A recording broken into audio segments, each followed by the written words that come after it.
এক লোক সুফি সাহ দরবেশ, খুব বুঝতে হবে, এদিক তাকান, জরুরি কথা। দরবেশ সাহ, সুফি সাহ জিকির করে, বড় জুব্বা, মাথায় পাগড়ি, মানে সে বিড়ি খালিও দস্তারখানে খায়, এত সুফির সুফি। এই সুফি সাহ লেনদেন আবার ভালো না, আছে না এরকম কিছু? অভাব নাই জি। তো এই সুফি সাহ এক ডাক্তারের কাছে 300 টাকার ওষুধ খাইছে, 3 বছর আইজ দেই কাল দেই করে 300 টাকা দেই নেই। এর মধ্যে তবলিগা লাগে কাছে তশকিল হইয়া উনি 3 চিল্লাই চলে গেছে। ওই সুফি সাহ তবলিগে যাইয়া মানুষের হক সম্পর্কে শুনছে যে আল্লাহর হক নষ্ট করলে আল্লাহ ক্ষমা করে দিতে পারে, মানুষের হক মানুষে ক্ষমা না করলে আল্লাহ ক্ষমা করতে পারবে না। কাজেই বাড়ি যে কেউরে গালি দিলি মাপ চেয়ে নাও, লেনদেন থাকলে সেরিয়ে নাও। বাড়ি এসে সুফি সাহেবের কাপকাপি শুরু হয়ে গেছে, ডাক্তার সাহেবের কাছে আগে গেছে। তো যাইয়া ওনার এ জায়গাও লেনদেন সার্ভের ভিতরে টাকা দেবে না, মাপ চার মধ্যে দিয়ে সেরিয়ে আসবে, এই হলো প্ল্যান। তো ডাক্তার সাহেবের তো আজ থেকে প্রায় 30 বছর আগের কথা বলছি, 30, 35, 40 বছর আগের কথা। সেই আমলে 300 টাকার কত দাম। তো সেই সময় উনি টাকা না দিয়ে মাপের মাধ্যমে, মাপ সার মাধ্যমে সারিয়ে আসবে এই বলে, যার ডাক্তারের সত্ত্বে 300টা মনেই রয়েছে। এখন ডাক্তার অপেক্ষায় রয়েছে কবে তারে পাই। আর সেই লোক আজকে বাড়ি আসিয়া উনার টুক উনি মাপ চেয়ে আনবে বিদায় কায়দা করে ভাগ। তবলিগি যে কথাও শিখছে, যাইয়ে ডাক্তারে বলতেছে, ডাক্তার সাহেব তবলিগি যে সব কিছু শুনছি শিখছি, দুনিয়ার থেকে সব কিছু মিটমাট করে যাওয়া উচিত, কাজেই আমি সিদ্ধান্ত নিছি বাড়ি গ্রাম ভরে ঘুরিয়ে ঘুরে সব জায়গার থেকে এই লেনদেনগুলো সেরিয়ে ফেলবো। আমি আপনার কাছে যা পাবো, আমি আপনার কাছে যা পাবো সব মাফ করে দিলাম। জীবনে আপনি আমার যা শক্ত কথা কইছেন সব মাফ করে দিলাম। উনি যখন বস্তা ধরে ঢালিয়ে দিছে, তাহলে ডাক্তার সাহেবও দেবে, এই জন্য উনার টুক আগে উনি দিছে যে আমি আপনার কাছে যা পাবো সব মাফ করে দিলাম, আর কোনো চারিন আরও আমার দাবি নাই, আর আপনিও আমার আল্লাহর রাস্তায় মাফ করে দেন যাতে সমান সমান হয়ে যায়। তো ডাক্তার সাহেব কয়, তোমার সব মাফ করে দিছি, টাকা 300 ফেলাও, টাকা 300 ফেলাও। কয় তা মাফ করলেন কি? কয় মাফ করছি এলো, দেওয়ার কথা ছিল 3 বছর আগে, এই 3 বছর ঘুরাইছিস, এই ঘুরানোর গুনাহ মাফ করে দিছি, টাকা ফেলা।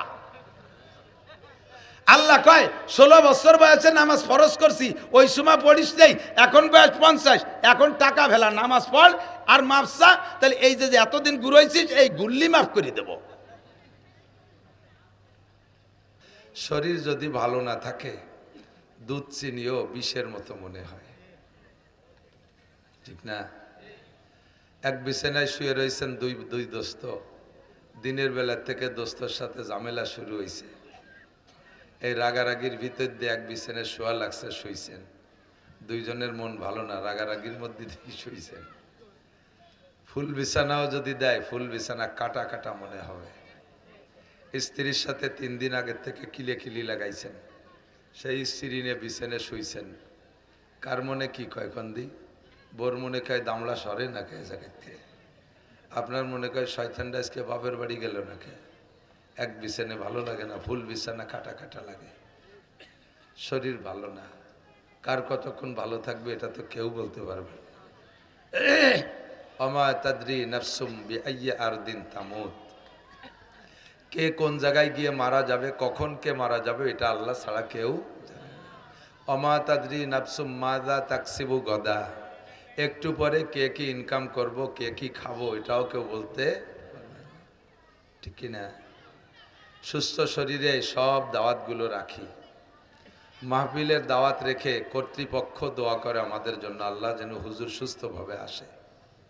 সত্যই মাহফিলে এত পরিশ্রম, দেখেন এখন গা ভিতরে গরম, কিন্তু বিশাল গরম লাগতেছে, অথচ ফ্যান চালাইতে পারতেছি না, ফ্যান চালাইলেই গলাটা আরো বসে যাবে, এই কষ্ট সয়ে নিয়েই কথা বলা লাগবে।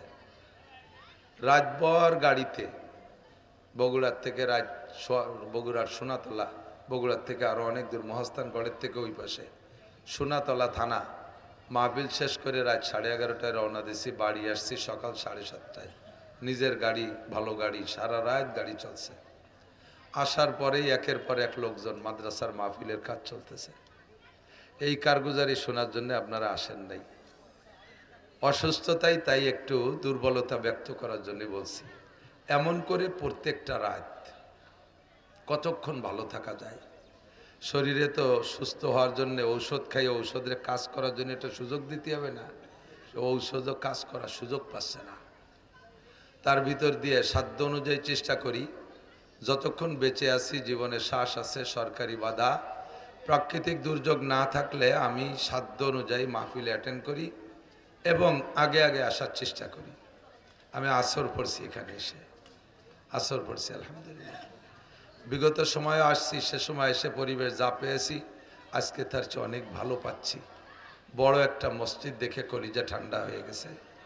মোমেনের মসজিদ দেখলে ভালো লাগে, কথা কর না কে? মসজিদটা দেখে ভালো লাগছে, তখন নিজেকে আমি সার্টিফিকেট দিলাম, তাহলে আমি মোমেন। কারণ আল্লাহ পাক বলেন, ইন্নামা ইয়ামুরু মাসাজিদাল্লাহি মান আমানা বিল্লাহ।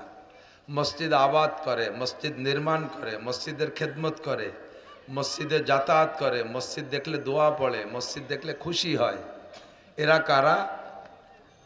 ইয়ামুরু মাসাজিদাল্লাহি মান আমানা বিল্লাহ, যারা ঈমানদার। বলেন যারা। মন্দির দেখলে আপনাদের খুশি লাগে না? গির্জা দেখলে, প্যাগোডা দেখলে খুশি লাগে? মসজিদ দেখলে ভালো লাগে কি লাগে না? নামাজ যদি নাও পড়েন মুসলমানের সন্তান, মসজিদ দেখলে ভালো লাগে, ঠিক না? কাজে আপনারা সবাই মোমেন, বলেন আলহামদুলিল্লাহ। মোমেন হয়। এই পাশে পোলাপানে খুব ক্যাসর মেসর করতেছি, এগে একটু ঠেকা। এই ছোটরা সর, এই যে লাঠি নিয়ে গেল বাড়ি বেনে দিস, তাড়াতাড়ি সারি সার।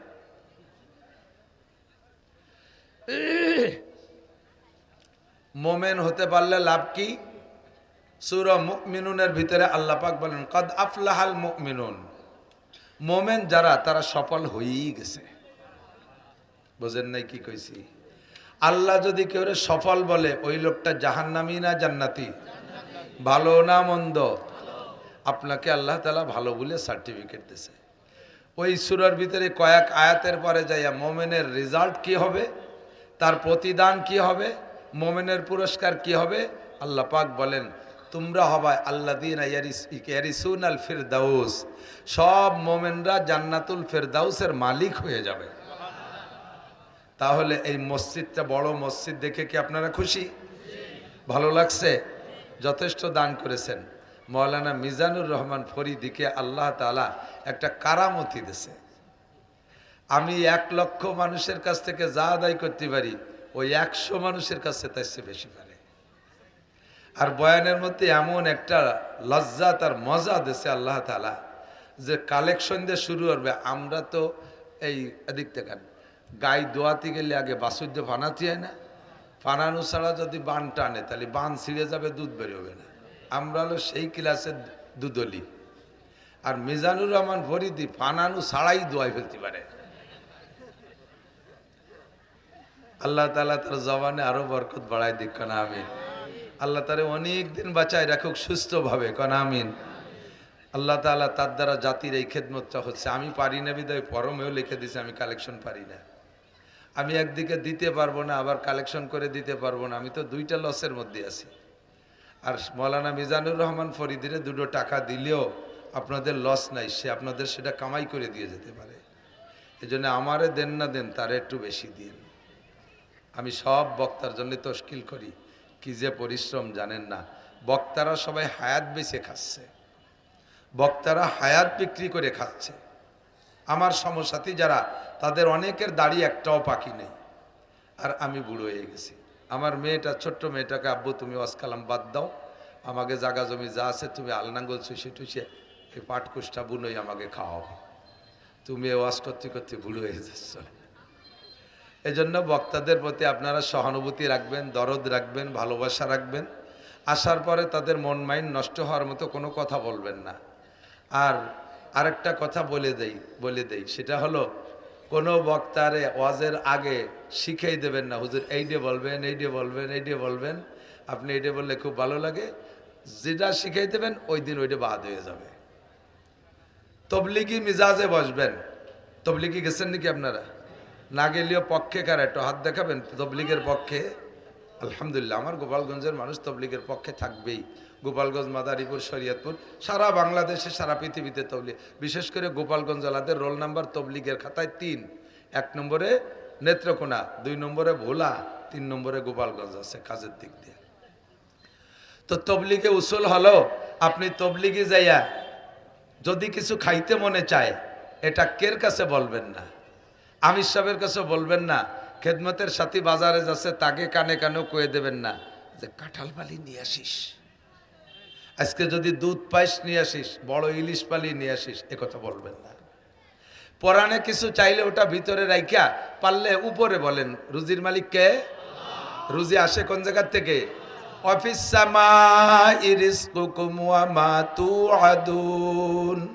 আসমান থেকে রুজি আসে, কাজে রুজি যার থেকে আসে তার কাছে বলো, ব্যক্ত করবা না। ফকরে খুদরা পে সে কাজ পায় দাম আকুন, নিজের কোনো চাহিদার অভাব মানুষের কাছে ব্যক্ত করবা না, ভিতরে রাখো।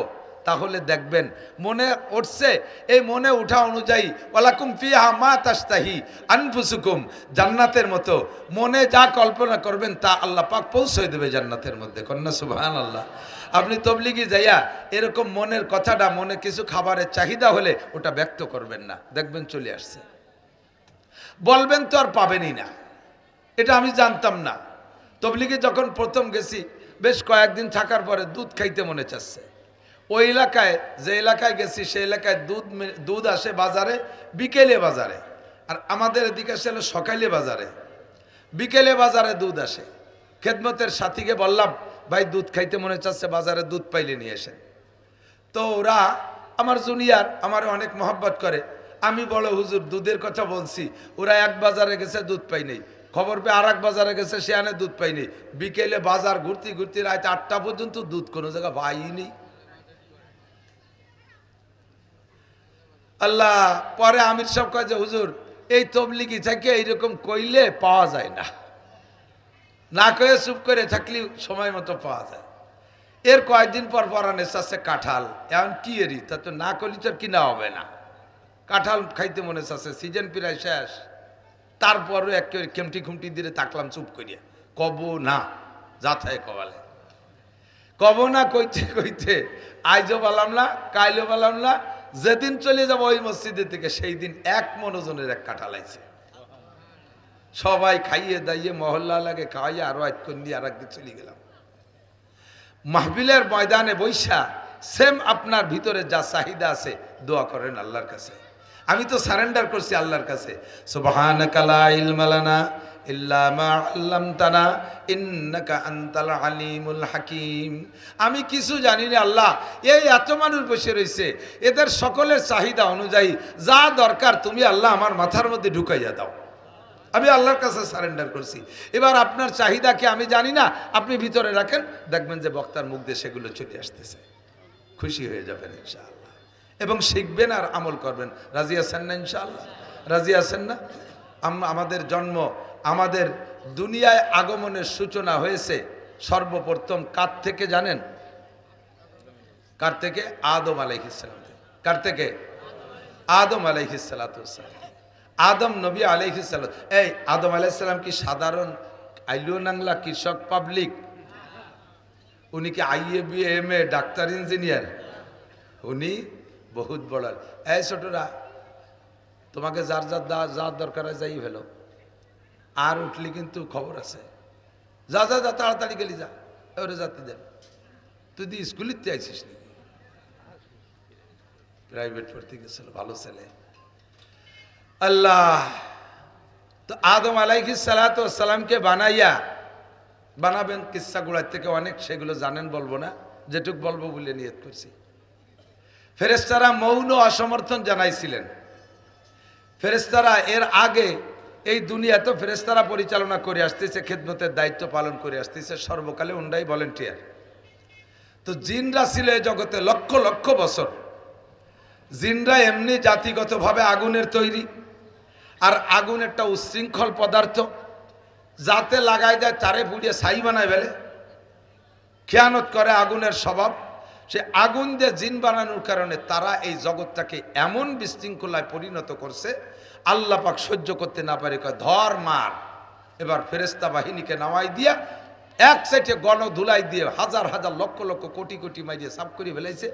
দুই একটা আগানে বাগানে কোনা কানায় পাহাড়ের গর্তের মধ্যে ফলাইছিল। ফেরেশতারা জানে না তা না, জানিও আল্লাহ পাক রব্বুল আলামিন কে যেটা ভালো রে ফলাইছে ওরে দেহিও দেহিস না, থাক পরে কাজে লাগবে না কাম করতে। তো সেইগুলোর ভিতরে ইবলিস একটা রয়ে গেছে। ফেরেশতাদের এই জিনদের এই হালাত দেখা পরবর্তীতে আল্লাহ যখন মানুষ বানানোর প্রস্তাব দিলেন তখন ফেরেশতারা কয় আতাজআলু ফিহা মাইয়ুফসিদু ফিহা ওয়া ইয়াসফিকুদ দিমা, এই জিনরা যা করছে তো চোখের সামনে দেখছি, পরে যাদেরকে বানাবা তারা কি আবার এমন কোন জাতি উচ্ছৃঙ্খলা করবে, বিশৃঙ্খলা করবে, খুনোখুনি করবে, আধা হাত জাগার জন্য লক্ষ লক্ষ কোটি কোটি টাকা কোর্ট কাছারি আদালত ফৌজদের রীতি নষ্ট করবে, স্বামীতে স্ত্রীরে জবই দেবে, স্ত্রীতে স্বামীরে ফাঁসি দিয়ে মারবে, মা আকাম করে ধরা পড়ছে ছেলেদের হাতে, ছোট বাচ্চারা দেখে ফেলাইছে বিদায় মাতে সেই বাচ্চারে মারি ফেলাই দেবে, এইরকম আকাম করা পাল্টি তুমি আবার বানাবা নাকি? আল্লাহ পাক বলেন ইন্নী আ'লামু মা লা তা'লামুন, আমি যা জানি তা তোমরা জানো না। এই কয়ে ফেরেশতাদেরকে থামাই দিয়া ফাখালাকাল্লাহু আদামা, সর্বপ্রথম মানুষটা বানাইলেন আদম আলাইহিস সালামকে বিয়াদাইহা আল্লাহ তাআলা, বিয়াদাইহে আল্লাহ তাআলা তার নিজ কুদরতে হাত দিয়ে আদম আলাইহিস সালামের মাথাটা তৈরি করেছেন। ফেরেশতাদেরকে একটা খাকা একটা স্ট্রাকচার দিয়েছে, এইভাবে মাটি দিয়ে গলার নিচের টুক বানাও। ফেরেশতারা নিচের টুক বানায় আল্লাহ আদমকে এই টুক, এখনো পর্যন্ত মাথা সম্পর্কে ফেরেশতাদের অভিজ্ঞতা নাই। আল্লাহ কয় আদম যদি ওইটুক হয় তা কথা কবে কি দেশে স্পিকার কো, হেডলাইট চোখ তাকো দেখবে কি দিয়ে, শুনবে সেই ইয়ারফোন কো, কান কো, কয় তা কীভাবে বানাতে হবে? কয় যে এই পাশে অল্প জায়গার মধ্যে এই আসল পার্টসগুলো বানাইতে হবে, এটা তোমরা পারবা না, ওইটুকু আমি নিজে হাতে বানাই। আল্লাহ পাক নিজ হাতে আদম আলাইহিস সালামের গলার উপরের টুক বানাইছে। তো আদমের গলার উপরের টুক বানাইছে মানে আমার আপনার সকলের গলার উপরের টুকে আল্লাহ নিজ কুদরতে হাত দিয়ে তৈরি করেছেন। বলেন আলহামদুলিল্লাহ, আলহামদুলিল্লাহ। তাহলে এবার জানতে পারলাম আমাদের সর্বপ্রথম মানুষটার নাম আদম আলাইহিস সালাম। ফেরেশতারা যে মৌন নিষেধ করেছিলেন আর আল্লাহ পাক তার ইচ্ছা মতো বানাইলেন, এবার আল্লাহ পাক ফেরেশতাদের চাইতে আদমের সম্মান বেশি প্রদর্শন করার জন্য আদম আলাইহিস সালামকে উপস্থিত কইরা কিয়ামত পর্যন্ত যত আসবাব দুনিয়ায় মানুষে আবিষ্কার করবে, এ মোবাইল তো আদম আলাইহিস সালামের সময় ছিল না, মাইক ছিল না, লাইট ছিল না, কারেন্ট ছিল না, কত কিছুই ছিল না, একেবারে সাদা মাঠ, কিচ্ছুই ছিল না। সমস্ত আসবাবকে আল্লাহ তাআলা আদম আলাইহিস সালামের পাশে এনে দিয়ে একদিকে ফেরেশতারা বসা আর একদিকে আদম আলাইহিস সালাম বসা। আল্লাহ পাক আদম আলাইহিস সালামকে আগে বললেন, ফেরেশতাদেরকে পরে। আম্বিইনি বিআসমাই হাউলাই, আদম তুমি এই সবগুলোর নাম কও তো। আদম আলাইহিস সালাম বলা শুরু করলেন, হাজা শামস, হাজা কমার, হাজা আসসামা, হাজা আরদ, হাজা সাজার, হাজা সামাক। এই একে একে ওই যে সূর্য, ওই যে চন্দ্র, ওই যে তারা, ওই যে আসমান, এই যে জমিন, এই যে গাছ, এই যে আম, এই যে কাঁঠাল, এই যে লিচু, এই যে বেদানা, একে একে বলতে বলতে হাত্তাল ফুসুয়াতাল ফুসিয়া আল কুসুয়াতাল কুসিয়া বলতে বলতে সব বলে লাস্ট ফিনিশিং যে দুটো বলছে তফসিরের ভিতরে লেখছে, এমনকি বলতে বলতে ছোট চামচ, ছোট পেয়ালা 10 মাইল, 10 মাইল চেনেন? আড়িবাতিল মাঝে যে পরিষ্কার আমাকে গোপালগঞ্জে বাংলা কইছে 10 মাইল, এ 10 মাইলের নামও কইছে। শেষে কি কইছে? অল ফুসুয়াতে আল ফুসিয়া, ঠাসপাদ আর ফুসপাদ, এ দুটির নামও কইছে। জোরে বাইসাল্লি কারে তারে কয় ফুসুয়া, আর ছোট করে সাল্লি ফুসিয়া, এও কয়ে ফেলেছে। তো আদম আলাইহিস সালাম একবার রিভাইজ দিয়েছে, এবার ফেরেশতারা শুনছে না। আদম তো এর আগে কোনোদিন শোনে নাই। এবার আল্লাহ পাক ফেরেশতাদেরকে বলেন, আম্বিউনি বিআসমাই হাউলা, এবার তোমরা কও সবগুলোর নাম কও। ফেরেশতারা এক দাঁত দিয়ে শুনছে আর এক দাঁত দিয়ে ভুলে গেছে, একটারও মনে নাই। জিবরাইল পর্যন্ত ওই জায়গায় উপস্থিত, যিনি 104খানা আসমানি কিতাবের আলেম, উনিও জায়গায় উপস্থিত। সবাই মিলে এক বাক্যে বললেন, সুবহানাকা লা ইলমা লানা ইল্লা মা আল্লামতানা ইন্নাকা আনতাল আলিমুল হাকিম। কৌশলী জবাব। ফেরেশতারা এই কথার মাধ্যমে কি কইছে জানেন? স্বাভাবিক তরজমা, আল্লাহ আমরা তো অতটুক জানি যতটুক তুমি জানাইছো, তার বেশি জানি না, কথা তো তাই। কিন্তু ভিতর যে চিকুন একটা খুসা দিয়ে দিয়েছে আল্লাহরে, যে খুসাটা এবার বেয়াদবি হইলে আদব হইছে। সেটা কি? তুমি আদমরে আলাদা করে পড়াইয়া মুখস্থ করে আইনিয়া এ জায়গায় টেপ রেকর্ড ছাড়িয়ে দিয়েছ, সে কয়ে ফেলাইছে। আমাকে তো সেভাবে পড়াও নাই, তো আমরা জানবো কি রে? কিন্তু ভাষায় সেটা বুঝতে দেয় নাই, আসলে তর্জমার মধ্যে তাই আছে। এরপরে আদম আলাইহিস সালামের লম্বা কিস্সা জান্নাতের মধ্যে চলে গেল। আসলেন দুনিয়ায়। আদম আলাইহিস সালাম মোমেন না কাফের? কথা কন। জাহেল না আলেম? শিক্ষিত না মূর্খ? না শিক্ষিত? মূর্খ না শিক্ষিত? একটু একটু শিক্ষিত না।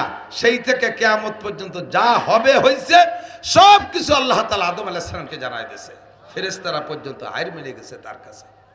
আসলেন দুনিয়ায়, সন্তান প্রোডাকশন শুরু হলো।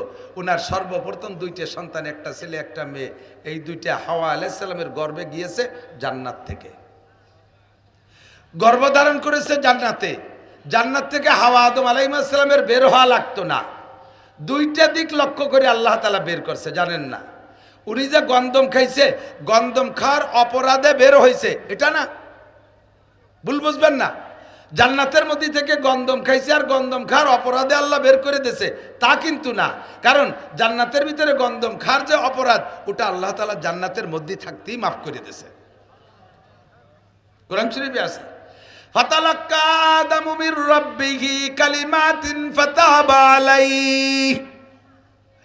আল্লাহ তাআলা নিজেই জান্নাতে থাকা অবস্থায় আদম আলাইহিস সালামকে রব্বানা যালামনা শিখাইতেছে। আর উনি পড়ছেন রব্বানা যালামনা আনফুসানা ওয়া ইল্লাম তাগফির লানা ওয়া তারহামনা লানাকুনান্না মিনাল খাসিরিন।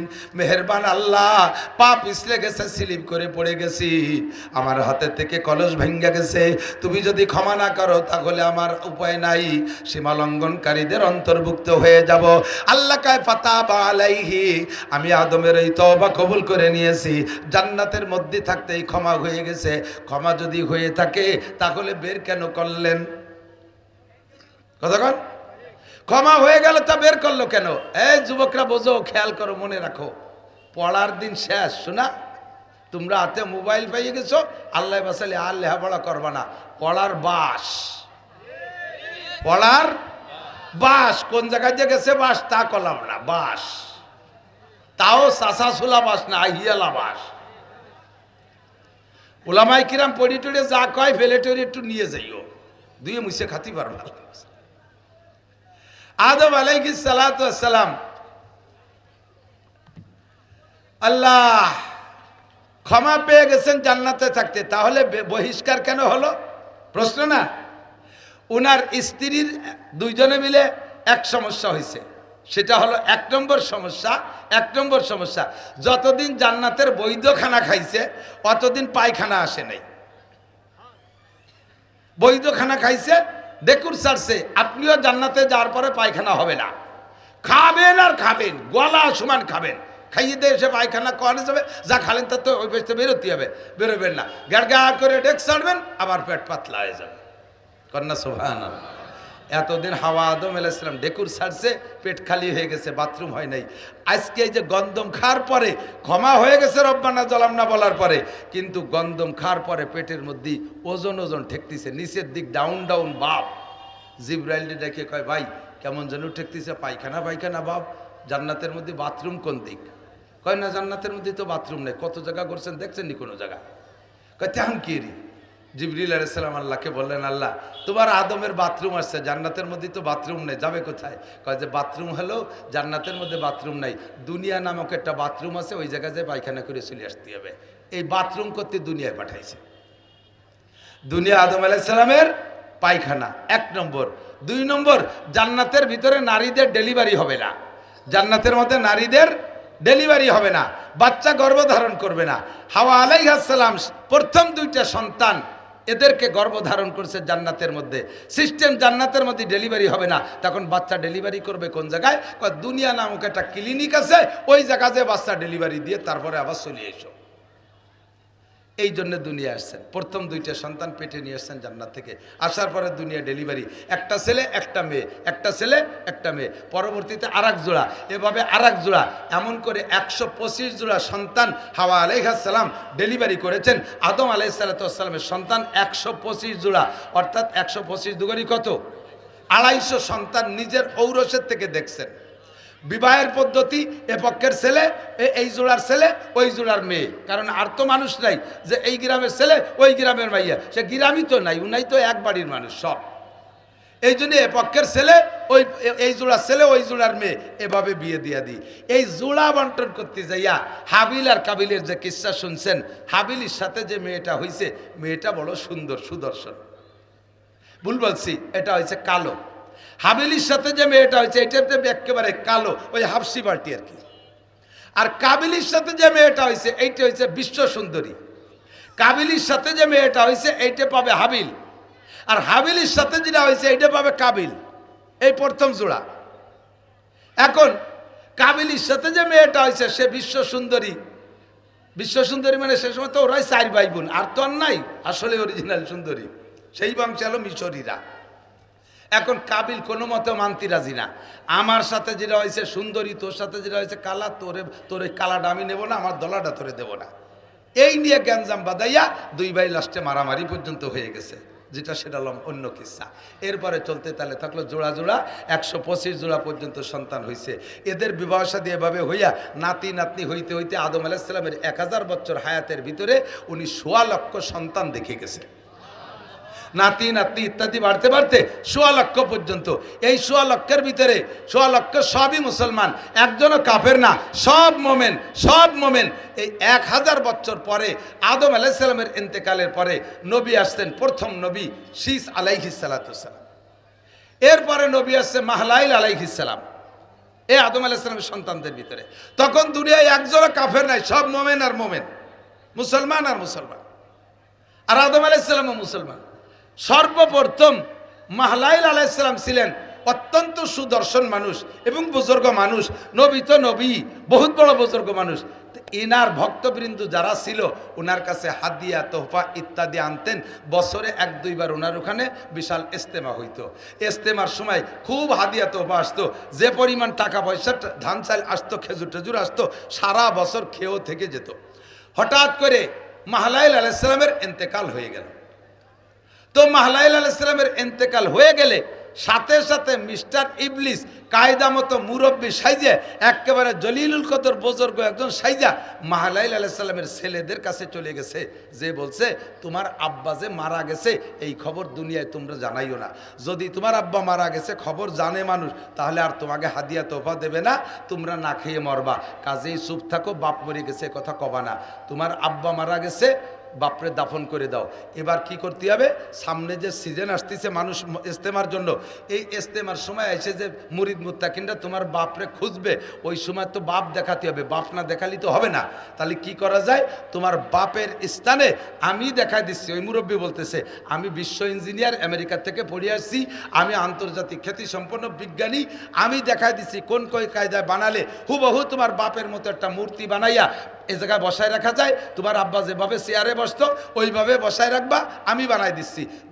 দেখাই দেশে আর সন্তানরা সাদা একটা বাপের চেহারার মতো সুন্দর একটা পাথর আইনা কাটিয়ে কাটিয়ে কাটিয়ে কাটিয়ে সুন্দর করে বাপের মূর্তি বানাইছে। এই ইবলিসই দেখাই দিছে, চেয়ারে বসাই দিছে, যুব্য গায়ে, মাথায় পাগড়ি, সুন্দর করে চশমাটা যেভাবে লাগানোর দরকার লাগাই টাকায় বসাই দিছে।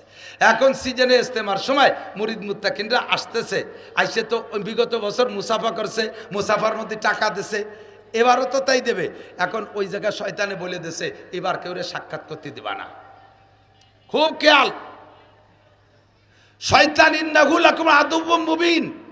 আব্বা যে আদম আলাইহিস সালামের জান্নাত থেকে বের করছে, আর দুনিয়ায় মূর্তি পূজার সূচনা কিভাবে করে দেখেন। এবার মাহলাইল আলাইহিস সালামের মূর্তি বানাইয়া সুন্দর করে বসাই দিয়ে মুরিদ মুত্তাকিনদেরকে দাওয়াত দিয়েছে, আসো মাহলাইলের সাথে ইস্তেমা। ওই শয়তানি এবার এলান করে বেড়াইছে, ও পোস্টারিং মাইকিং হ্যান্ডেলিং সবও করে বেড়াইছে। লোকজন আসছে, বহুত লোক আসছে। আসার পর এখন মাহলাইলের সাথে মুসাফা করবে। ও গেটে থেকে বলছে হুজুর এবার খুব অসুস্থ, হুজুর ক্লান্ত, হুজুরের সাথে মুসাফা করা যাবে না, আগামী বর্ষে মুসাফা করবা। এই জায়গা তোমরা হাদিয়া রেখে যাও, হুজুর খুশি হবে। হুজুরের কাছে মুসাফা করলে হুজুর হলো ক্লান্ত হবে, বদদোয়া দেবে। এই কয়ে কয়ে মানুষদেরকে বিদায় দিছে, হাদিয়ার টাকা সব গুছায় গাছায় রাখছে, এখানে জমা করছে। মাহফিল শেষ, ইস্তেমা শেষ, লোকজন চলে গেছে। এবার শয়তানে যাইয়া সারা দুনিয়ায় ভিন্ন প্রচার দিছে, এই ভিন্ন রূপ ধারণ করে। আগে তো ওই দিন পিসাব সেজে গেছে, হুজুরের খলিফা সেজে বসছে, আর আজকে অন্য রূপ ধারণ করে বলছে এই মাহলাকে মারা গেছে, তার ছেলেরা ওই জায়গা মূর্তি একটা বানাইয়ে সেই জায়গা বাপ সাজাইয়ে জামা কাপড় পরায় বসাই তুইছে, তাই তোকে মুসাফা করতে দেয়নি। তাই তোকে মুসাফা করতে দেই নেই। কি কয়? হুজুর মারা গেছে আর আমাকে দেখা করতে দেই নেই, এভাবে মূর্তি বানাই আমাকে কালেকশন করছে।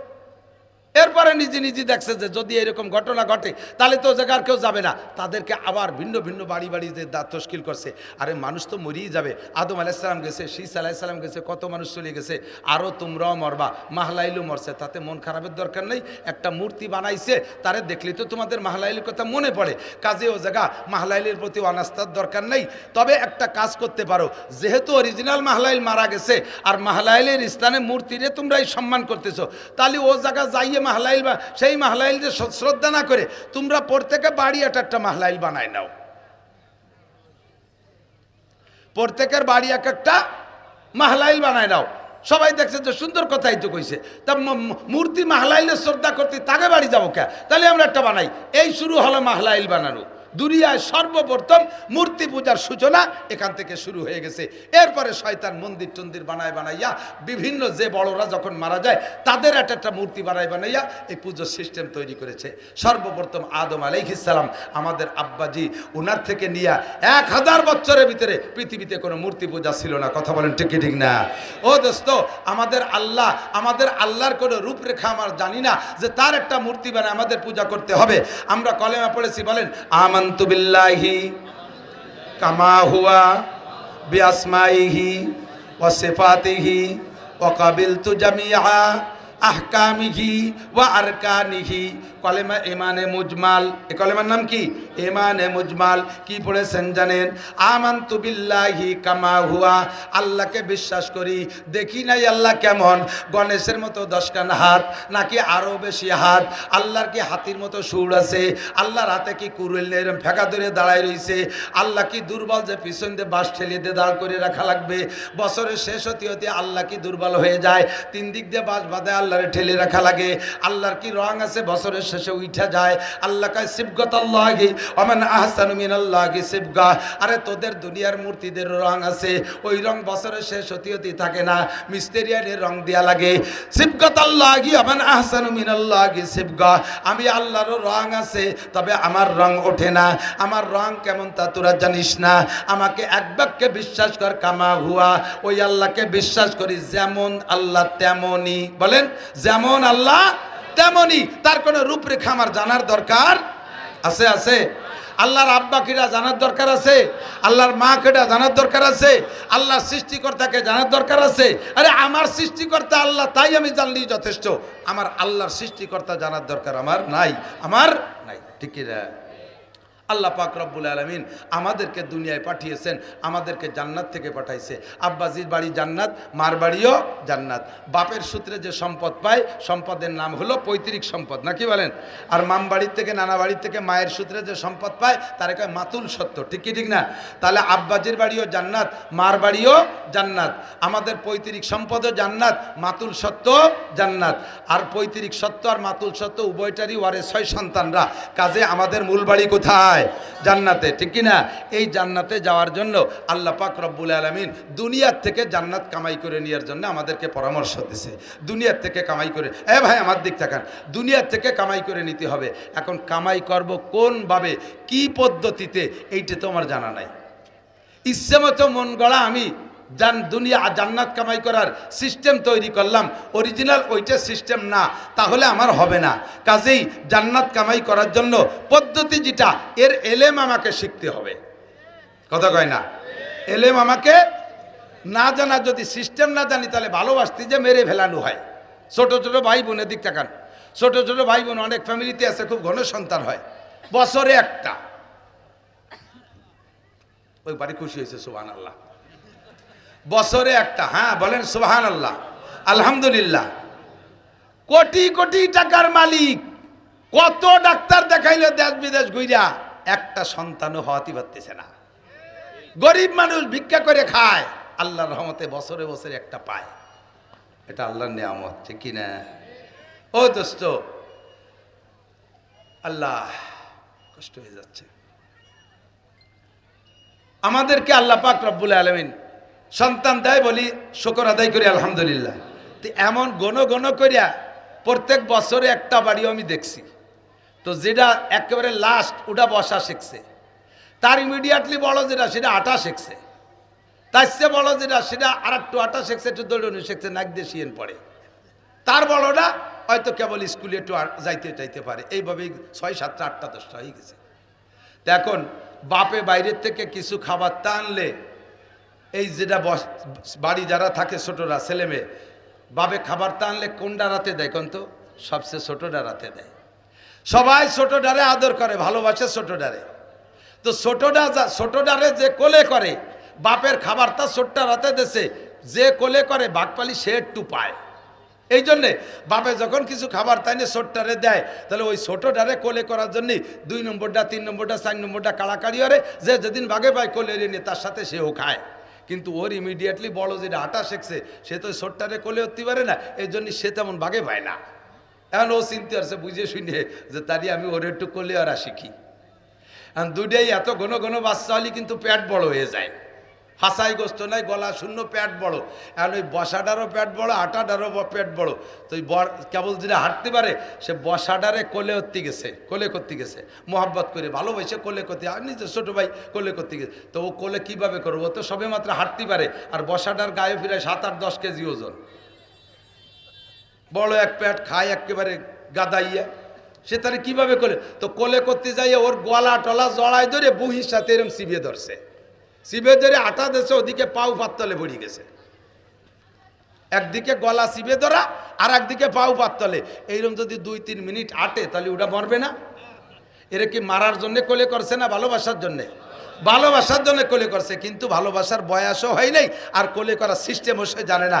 এই জন্য ভালোবাসতে যে তার গলা টিপে মারা হবে, কতক্ষণ ঠিক না? দিনকে খুঁজে পাইতে হলে আপনাকে বয়সও হতে হবে। এজন্য আল্লাহ তাআলা ভালোবাসার বয়স ধার্য করছে সাবালেগ। সাবালেগের আগে শরীয়তের কোনো বিধান আপনার উপরে আল্লাহ তাআলা চাপাই দেয় নেই, শরীয়তের কোনো বিধান নাই। সাবালেগের হওয়ার পরে আপনার পর শরীয়তের বিধান আসছে। এবার আপনাকে ইসলামের পর আমল করতে হলে জানতে হবে, মানতে হলে জানতে হবে। বলেন মানতে হলে জানতে হবে, না জানি মানা যায় না।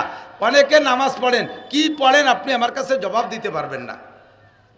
এমন এমন মাসালা আছে যেই মাসালাগুলো না জানা থাকার কারণে আপনার সারা জিন্দেগির নামাজ পড়া হয়ে যাচ্ছে। খোদার কসম, 1টা মিনিটও জান্নাতে যেতে পারবেন না। নামাজ টোটাল না পড়লে এক ওয়াক্তের বিনিময়ে যেমন 200 কোটি, আরও 30 কোটি, আরও 40, খেয়াল করে নাই, আবার বলি, এক ওয়াক্ত যদি নামাজ মোটেই না পড়েন তার বিনিময় খোদার কসম 1টা গুনাহ হবে না। আবারও বোঝে নাই, খেয়াল করে নাই। নামাজ না পড়লে কোনো গুনাহ, নামাজ না পড়লে কি হবে না? সাহস পাচ্ছে না কোথায়? আমি বলে দিছি যে, তো আমার সাথে বলেন, নামাজ না পড়লে কোনো গুনাহ হবে না। আবার বলেন হবে। রোজা না রাখলেও কোনো গুনাহ হবে না। হজ ফরজ হয়েছে, না করলে কোনো গুনাহ হবে না। জাকাত ফরজ হয়েছে, না দিলে কোনো গুনাহ হবে না। তাই তো জাকাত দেবো কীর্তি, নামাজ না পড়লে যদি গুনাহ নাই তা পড়বো কে? এই শীতকালে নামাজটা হুজুর ভরি জানেন না কি ঠেলা? রাতে ফজরের সময় উঠাও যেমন কঠিন, ঠান্ডা পানিতে অজু বানানো তো হাত পা ভেঙে নিয়েছে, প্যারালাইসিস হয়ে যায়। আর সে নামাজ না পড়লে যদি গুনাহ নাই তা পড়বো কে? পড়েন না, কি হয় তাই শুনে নেন। নামাজ না পড়লে 1টা গুনাহ হয় না। আবার একটু বুঝই কই, 1টা বিড়ি খালি 1টা কবিরা গুনাহ, মুখে 1000 দাঁড়িয়ে আছে, একবার কাটিয়ে ফেললে 1000 কবিরা গুনাহ। 1টা মিথ্যা কথা বলি 1টা কবিরা গুনাহ, একবার জিনা করলে 1টা কবিরা গুনাহ, 1 গ্লাস মদ খাইলে 1টা কবিরা গুনাহ। এক ওয়াক্ত নামাজ ছাড়লে কয়টা কবিরা গুনাহ কেউ বলতে পারবেন না। কি হয় কি তাই? এক ওয়াক্ত নামাজ ছেড়ে দিলে একটাও সগীরা কবিরা গুনাহ হয় না।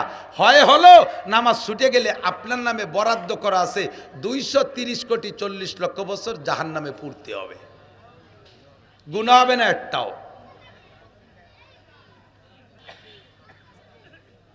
কথা কি বুঝছেন? এরপরে আর একটু বোঝেন, আর একটু ভালো করে বুঝবে। জিনা করছেন, তওবা করছেন, মাপ। চুরি করছেন, তওবা করছেন, মাপ। বিড়ি খাইছেন, তওবা করছেন, মাপ। বেপরদা করছেন, তওবা করছেন, মাপ। গাঁজা খাইছেন, তওবা করছেন, মাপ। সারা জীবন পরে 60 বছর নামাজ পড়েন নাই, মরার আগে আস্তাগফিরুল্লাহ পড়ছেন, এক ওয়াক্ত নামাজও মাপ হবে না। সারা জীবন ভরে রোজা রাখেন নাই, মরার আগে আস্তাগফিরুল্লাহকে রোজার থেকে তওবা করছেন, ক্ষমা হবে না, রোজার শাস্তি আপনাকে খাটতে হবে। আবার বোঝেন, যদি এই তওবার দ্বারা নামাজ আর রোজার হজ আর যাকাত মাফ হইতো, আর মাফ হওয়ার দ্বারা বিচার কি? আল্লাহ পাক বলেন, যাকে আমি ক্ষমা করে দেই, যে গুনাহ থেকে ক্ষমা করি ওই গুনাহগুলো নেকি বানাই দেই। তাহলে আপনি মরার আগে সারা জীবন ভরে নামাজ না পড়ে আস্তাগফিরুল্লাহ পড়িয়ে আপনি সারা জীবনের নামাজের পরিবর্তে সমপরিমাণ নামাজ নিয়ে, ক্ষমা তো পাইয়েই গেলেন, সমপরিমাণ নামাজ নিয়ে ভেস্তে চলে যাবেন। তা আমি বিটা 60 বছর খাইটে পিঠে ভরিয়ে কি এলো? তাহলে কেউ বলবো না মরার আগে আস্তাগফিরুল্লাহ কেউ মরবো। ভালো করে বোঝেন, এই আমার এলাকায় এক লোক সুফি সাহেব দরবেশ, খুব বুঝতে হবে, এদিক তাকান, জরুরি কথা। দরবেশ সাহেব, সুফি সাহেব জিকির করে, বড় জুব্বা, মাথায় পাগড়ি, মানে সে বিড়ি খালিও দস্তারখানে খায়, এত সুফির সুফি। এই সুফি সাহেব লেনদেন আবার ভালো না, আছে না এরকম কিছু? অভাব নাই জি।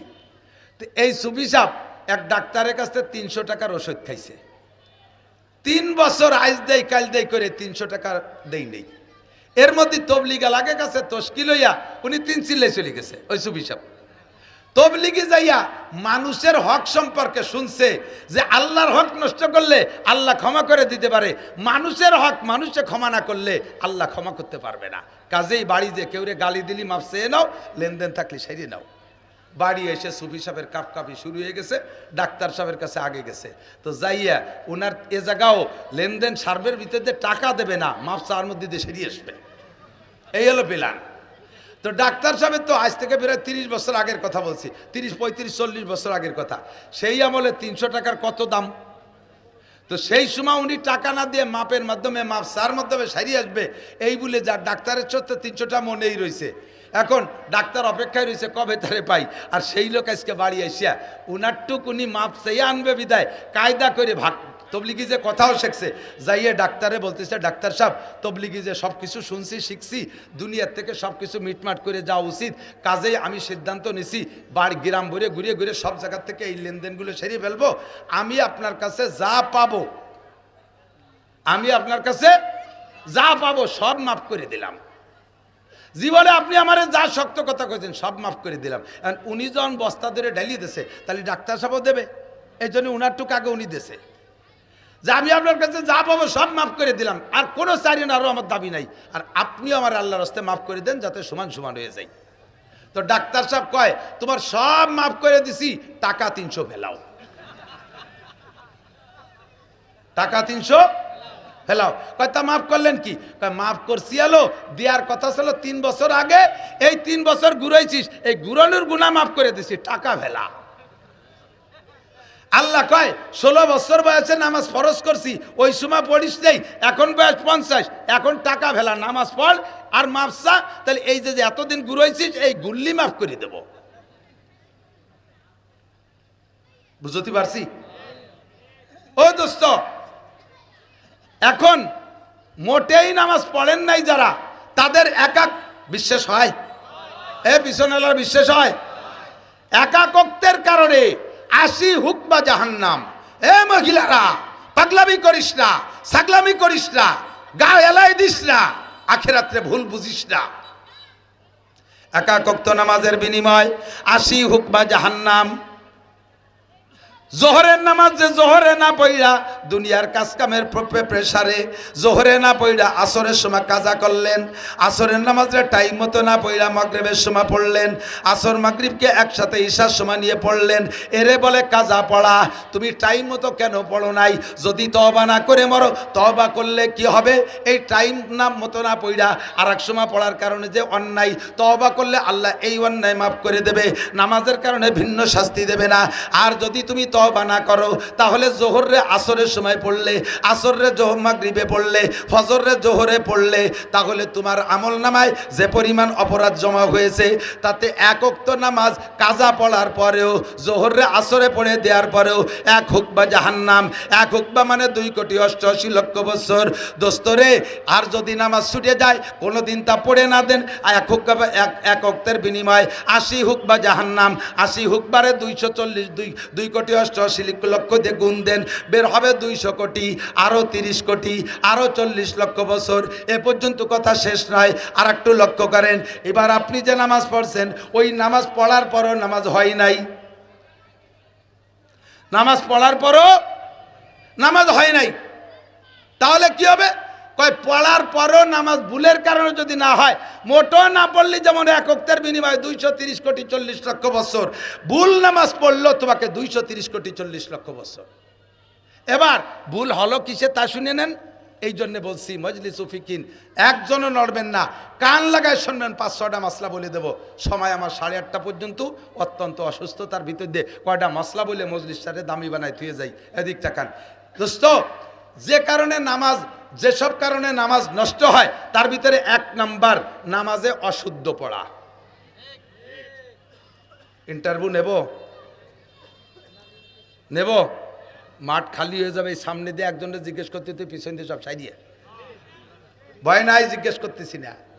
চেহারা দেখে টের পাই, যে যার ব্যবসা করে সে তার মাল দেখলি বোঝে, এটা কথা কই না? যে যার ব্যবসা করে সে তার মাল। আমি মাল দেখলি চিনি। যখন একটা দাঁড়িয়ে হয়েছে সেই সময় তো ইমামতি হরি, কত ডাটের ছবি সব দেখলাম। 3 খেতায় দিয়ে পাগড়ি বান্ধা, 43 বন্ধের জুব্বা একটা গায়ে, ঘাড়ের উপরে যায় নামাজ, বগলের দস্তারখান, বিড়ি খালিও দস্তারখানে খায়, হাতে কোড়া লাঠি, হাতে 500 দানার তসবি, কানের মধ্যে মেসক গুজা, দাড়ির মধ্যে খিলেল গুজা। বাবের আর অভাব নাই। আলহামদুলিল্লাহ জিজ্ঞেস করছি, গালে পেরালাইছে, সে শিখেছে করতে পারে না। দোয়া কুনুত জিজ্ঞেস করছি, কয় সে সময় কুলুসুরো পড়ি। দোয়া কুনুতির জায়গা কুলুসুরো পড়ে, দোয়া কুনুতির জায়গা কুলুসুরো পড়লে নামাজ হবে? এই জলের ভিতরে হলুদের পরিবর্তে হলুদ নাই বিদা একটু লবণ বেশি এনে দিলেন, খাওয়া যাবে? ও লবণের জায়গা যদি হলুদ বেশি এনে দেন, লবণ না একটু হলুদ দিয়ে সেটুকু মেকআপ করে দেই, হবে? খাওয়া যাবে? তাহলে একটার জায়গা আরেকটা দিলি যেমন হয় না, দোয়া কুনুতির জায়গা দোয়া কুনুত ছাড়া কুলুসুরো দিলেও হয় না। কাজে আপনাকে এটা শিখতে হবে। দুনিয়ার সব কিছু জানলেন, আইএ পড়লেন, বিএ পড়লেন, এমএ পড়লেন, ইংরেজি জানেন, অঙ্ক জানেন, বাংলা জানেন, পর্সা জানেন, দলিল জানেন, এসএ জানেন, বিআরএস জানেন, এসিএস জানেন, কত কিছু শিখলেন। আপনি জমিখাত মাপা শিখলেন, আপনি আল্লাহর কোরআনটা মাপা শিখলেন না কে? আপনি কোরআনটা পড়া শিখলেন না কে? মমতাজের কণ্ঠে গান গায়, দেই যে বুড়ো, আর বাবা বুড়ো ধান কাটে আর জাকি, কুটি কুটি জাকি, লক্ষ্য করে শুনি যে মমতাজের গান গাইছে, বুকটা ফাটতে যায়, ছোট ছোট জাকি দেয়। বুড়ো লালন সার গান গায়, বিজয় সরকারের গান গায়, একেবারে হুবহু জাকিতি কণ্ঠে মিল। এই পৃথিবী, এই সময় একটু গান এরম দিতে হয়, এই পৃথিবী যেমনই আছে তেমনই পড়ে রবে। এই জায়গায় সামনের দিক দুটি জাকি আছে। সুন্দর এই পৃথিবী ছেড়ে একদিন চলে যেতে হবে, এরকম জাকি আছে। আইডিও জাকি জায়গা শিখলে কোন জায়গাতে? ভাই বলো আর বন্ধু বলো, কেউ না সাথে যাবে, এই জায়গায় আইডিও চাই। সুন্দর, এবার হলো সামনের জাকি। সুন্দর এই পৃথিবী ছেড়ে একদিন চলে যেতে হবে। ঘাড়ের ডগো ঠিক আছে, হাতের জাকিও ঠিক আছে, মাজারের দুল ঠিক আছে, মাজার দুলও ঠিক আছে। আরে বিজয় সরকারের গান গাইতে যাইয়া সব জায়গায় ঝাঁকি কণ্ঠ মিল আছে, মমতাজের ঝাঁকি কণ্ঠ মিল আছে, মনির খানের গানের ঝাঁকি কণ্ঠ মিল আছে। মোহাম্মদী কণ্ঠে কেন সুর ফাতেহার ঝাঁকি কণ্ঠে মিল নাই? আয়সার কণ্ঠে, ও মহিলা কেন তোমার সুর ফাতেহার ঝাঁকি কণ্ঠে মিল হয় না? ও জায়গা কেন মিলাইতে পারো না? কারাহা বা খলকে আরি জুমলা রাজ বা খোদা তদবির হিলা কায়ের আওয়াজ। দুনিয়ার সব কাজ তোমার পরিপাটি, ঘরটা কি সুন্দর সাজাইছো, শোকেস ভরে মালগুলো কত সাজাইছো, আলনা ভরে মালগুলো কি সুন্দর সাজাইছো। আরে তোমার ঘরের ফার্নিচারগুলো কত সুন্দর, দোকানের মাল কি সুন্দর পরিপাটি। প্যান্টটা কোনো দিন না ধুয়ে পরো না, জাঙ্গিটা কোনো দিন না ধুয়ে পরো না, আরে শার্টটা কোনো দিন আয়রন ছাড়া ব্যবহার করো না, খেতা পর্যন্ত আয়রন করে গায়ে দাও। তোমার এগুলো সব এত সুন্দর, সুরো ফাতেহারে কেন আয়রন করো না? কুলুসুরে কেন সাজায় রাখো না? আত্তাহিয়াতুরে কেন সাজাও না? কোনটা কোন জায়গা পড়তে হবে এটা কেন তুমি জানো না? ভালো করে জেনে নাও। কুল হাল ইয়াস্তাবিল্লাযীনা ইয়ালামুনা ওয়াল্লাযীনা লা ইয়ালামুন। শিক্ষিত লোক আর অশিক্ষিত লোক জীবনে কোনোদিন সমান হইতে পারে না। কথা বলেন ঠিক কি ঠিক না? জাননেওয়ালা বা না জাননেওয়ালা কোনোদিন সমান হইতে পারে না। আল্লাহ কাজ জাননেওয়ালা হয়ে আসো। মানতে হলে জানতে হয়, মানতে হলে জানতে হয়। শরীয়তের বিধান মানতে হলে আগে আপনাকে জানতে হবে। নামাজ সংগঠিত হইতে, এই নামাজ সংগঠিত হইতে 3 প্রকারের মাসালা। কয়? সবাই একটু কইতে হবে আমার সাথে। কয় প্রকার? বলেন। 13টা ফরজ, 14টা ওয়াজিব, 28টে সুন্নতে মুআক্কাদা, মুস্তাহাব সাইজের ছোট শূন্য মিলে 51টা সুন্নাত। এই নামাজ 3 প্রকারের মাসালা দিয়ে আপনি কমপ্লিট করছেন, ঠিক। এবার এই নামাজ নষ্ট হওয়ার 19টা কারণ। কয়টা? তার ভিতরে 2টা কারণ আমি বলবো। একটা হলো নামাজে অশুদ্ধ পড়া, আর একটা হলো আমলে কাসির। কষ্ট হচ্ছে? খোদার কসম দিয়ে বলবো, আমার হাতে কোরআন শরীফ থাকলে আমি কসম খেয়ে বলতাম এই 2টা মশালা আমি আপনাকে শিখাবো। কিসসা কাহিনী আর ইত্যাদির ওয়াজ 1 লক্ষ বছর করলে আর শুনলে যেই নেকি হবে, তার চাইতে এই 2টা মশালার ওয়াজ শুনলে আপনার বেশি নেকি হবে। আর এই 2টা মশালা না জানা থাকার কারণে বহুজনের নামাজ নষ্ট হয়। 1 নম্বরে পড়া অশুদ্ধ। আপনি নামাজের ভিতরে প্রথম যে তাকবীরটা দেবেন, প্রথম তাকবীর বলেন তো, আমি নিজে শুনি কয় আল্লাহু আকবার, আল্লাহু, আরে টান দেছে আকবার কইছে। কি কইছেন জানেন? আল্লাহু আকবার। এ আল্লাহ কি সবচাইতে বড় উশৃঙ্খল? আল্লাহ কি সবচেয়ে বড় বেয়াদব?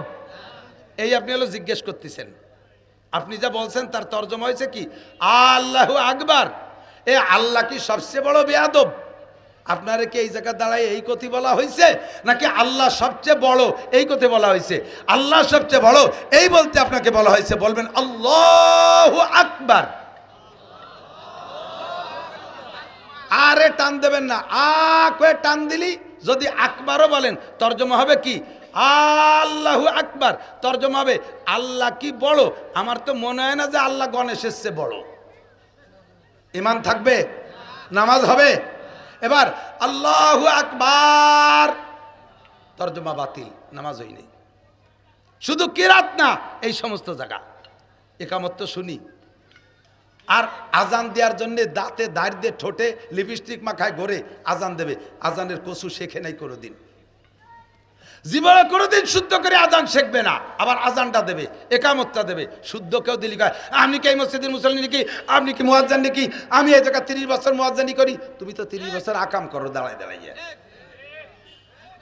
তুমি 30 বছর এই জায়গায় দাঁড়ায় দাঁড়ায় আকাম করছো, আজকে একটা কাম করে দিলাম তাই তোমার খারাপ ঠেকতেছে। একামত শুদ্ধ না করে কখনো দিতে যাবেন না। মসজিদের ইমাম সাহেব কিরাত ভালো করে শুদ্ধ না করে ইমামতি করতে যাবেন না। আপনার অশুদ্ধ কিরাতের কারণে আপনার নামাজ হয় নাই, পিছনে যত মুসল্লি আছে কের নামাজ হয় নাই। কিয়ামতের ময়দানে এই মাদারীপুর এলাকার, মকসেদপুর এলাকার বিদেশি টাকা খাইয়ে খাইয়ে পেটটা তো ভালোই মোটা বানাইছেন। পেটের মধ্যে ফেরেশতারা হাত ঢুকাই দিয়ে বের করে কয় টাকা খাইছেন। দেশের মানুষের ভুল নামাজ পড়াই দিয়া টাকা খাইছেন আপনি। নামাজটাকে শুদ্ধ করেন। ইমাম সাহেব যাদের কিরাত গলত আছে তাড়াতাড়ি কিরাত শুদ্ধ করে আসেন। 1 নম্বরে তকবীরে তাহরিমা, এখানে শুদ্ধ হতে হবে। এইটা আর আরেকটা মাসালা এই জায়গা থেকে শুনে নেন, এদিক তাকান। প্রথম ইমাম সাহেব যে তকবীর বলে ওই তকবীরের সাথে আপনিও তকবীর বলবেন। অনেকে আছে মুখ বন্ধ রে খালি হাত কানে দেয়।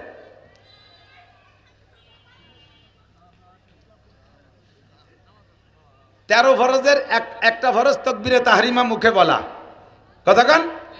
এইটা শুধু ইমাম সাহেব আল্লাহু আকবার বলবে না, আমরা সবাই বলতে হবে আল্লাহু আকবার, ঠিক আছে? এই তকবীর বলে না, খালি কানে হাত দেয়। কানে হাত না দিলেই নামাজ হবে, কোনো সমস্যা নাই। কানে হাত দেওয়া সুন্নত, সুন্নত ছুটে গেলে নামাজ নষ্ট হয় না। নামাজ হয় কিন্তু সুন্নত তরকের গুনাহ হয়। ফরজ আর ওয়াজিব ছুটে গেলে নামাজ হয় না। কাজেই আপনাকে এই ফরজ তকবীরটা, এরপরে উঠতে বসতে যে তকবীরগুলো এগুলো বলা সুন্নাত। না বললে নামাজ হয়ে যাবে, বললে নামাজ পূর্ণ হবে। কথা কি বোঝা গেছে? এবার কেরাতটা অশুদ্ধ আছে। যাদের কেরাত অশুদ্ধ, পায়ে ধরি। আপনারা আমি পায়ে ধরি, কিয়ামতের ময়দানে আমি বলতে পারবো আল্লাহ আমি পায়ে ধরে কইছি, একটু আসেন কোরআন শরীফ পড়া শেখেন। নইলে এই শীতকালে অজু এত সময় নষ্ট করে নামাজ পড়তেছেন। আল্লাহর 99 নামের কসম, 1 কোটি বার কসম খেয়ে বললাম, যারা ভুল কিরাতে নামাজ পড়ছেন 1 মিনিটও ভেস্তে যেতে পারবেন না। নামাজে আপনাকে বাঁচাইতে পারবে না। আপনার নামাজের কারণে আপনাকে প্রত্যেক ওক্তের বিনিময়ে 230 কোটি 40 লক্ষ বছর জাহান্নামে পোড়া লাগবে। কয় যদি পড়িয়ে নামাজ পড়ার পরেও যদি ইয়ার না হয় তাই আর পড়িয়ে কি হবে? তাহলে বাদ দিই। তাহলে কি বাদ দেবেন, নাকি যেভাবে পড়লে নামাজ হয় সেভাবে ওয়াতি চেষ্টা করতে হবে? চেষ্টা করতে হবে না? এখন চেষ্টা কি আমি বলে দেই। যাদের বয়স 60-70 বছর হয়েছে, একদিন যে নামাজ পড়ছেন ভুল কিরাত দিয়ে, কিচ্ছুই নেই, আমল নামায় লেখাই হয়নি। বস্তা বইরে এক জায়গায় পচা ছিঁড়া বস্তার মধ্যে গাদি দিয়ে তুই দিছে। তাহলে কি হবে? তাহলে একদিন থেকে খাইটি পিঠে কি হলো? এখন বাঁচার ছোট্ট একটা উপায় হলো, আজকে এই জায়গা থেকে পাক্কা প্রতিজ্ঞা করতে হবে যে আমি মরার আগে শুদ্ধ করে কোরআন শরীফ পড়া শিখবই। এই নিয়ত করেন এই জায়গা থেকে। আর কাল সকালবেলা আমি একখান কায়দা কিনে হুজুরের সাথে যোগাযোগ করব, মরার আগে কোরআন শরীফ পড়া শিখবই। এই পাক্কা প্রতিজ্ঞা করে এখন নিয়ত করে ফেলেন, সকালবেলা কায়দা কিনে মাদ্রাসায় আসবেন।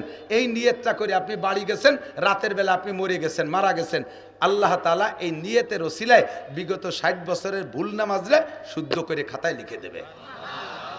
এই একটা মাত্র।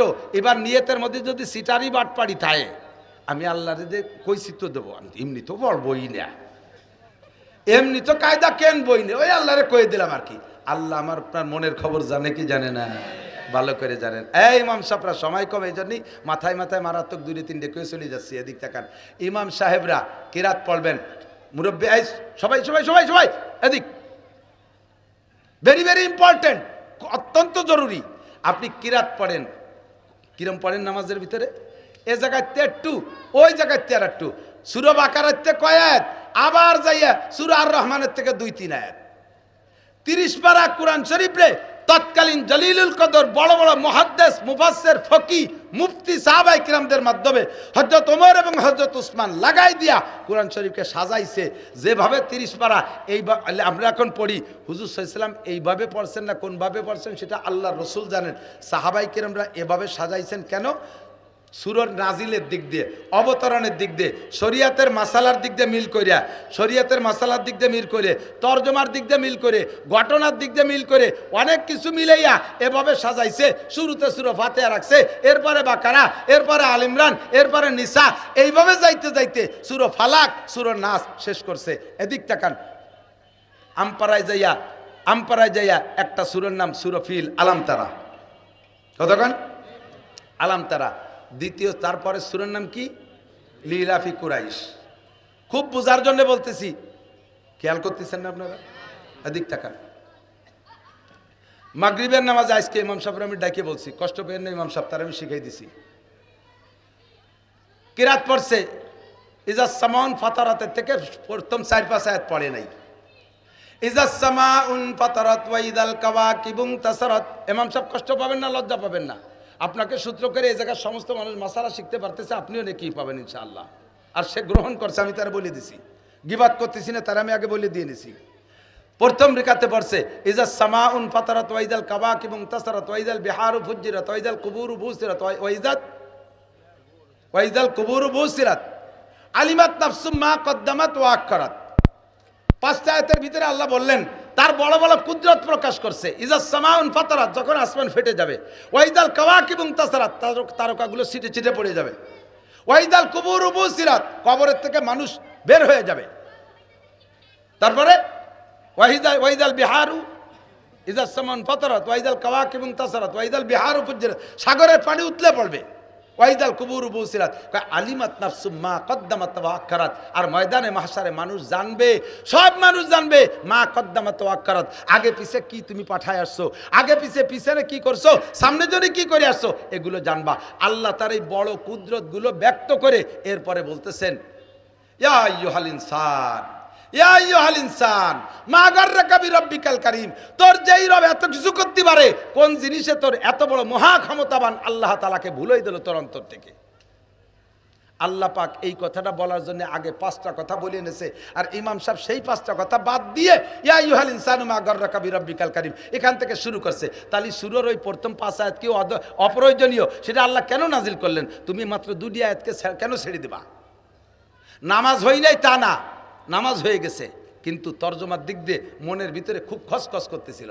এরপরে আবার দেখলাম কয় আয়াত পড়ে যাইয়া এরপরে 2টি আয়াত পড়লে তরজমাটা পূর্ণ হয়, সেই 2টি আয়াত বাদ দিয়ে রুকুতে চলে গেছে। তখন আরো জ্বালা ঠেকতেছে। আল্লাহ কাজটা করলো কি, এই 2টি কথা হলি তো বিষয়টা আলোচনা কমপ্লিট হতো। তা না পড়ে এবার পড়ছে যে দ্বিতীয় রেখাতে লিলাফি কুরাইশ। মনে আছে নাকি? আজকের মাগরিব মনে আছে? বোঝেন নাই? আল্লাহ তাআলা কি বলছেন? যে ঘটনাটা ঘটাইছি, এটা ঘটাইছি কুরাইশদেরকে খুশি করার জন্য। তাহলে এ কথার দ্বারা বোঝা যায় আগে একটা ঘটনা আল্লাহ ঘটাইছে। সেই ঘটনাটা ঘটাইছে কি জন্য? কুরাইশকে খুশি করার জন্য। কেন?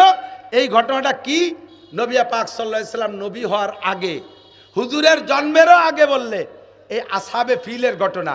সে সময় কাবা ঘরের চাবি ছিল হুজুরের দাদা খাজা আব্দুল মুত্তালিবের কাছে। মক্কার কাফের কুরাইশ, মুসলমান একজনও নাই। কুরাইশটা কাবা ঘর পাহারা দিত। আব্রাহা বাদশা হাতি বাগিরি নিয়ে কাবা ঘরকে ধ্বংস করার জন্য গেছে।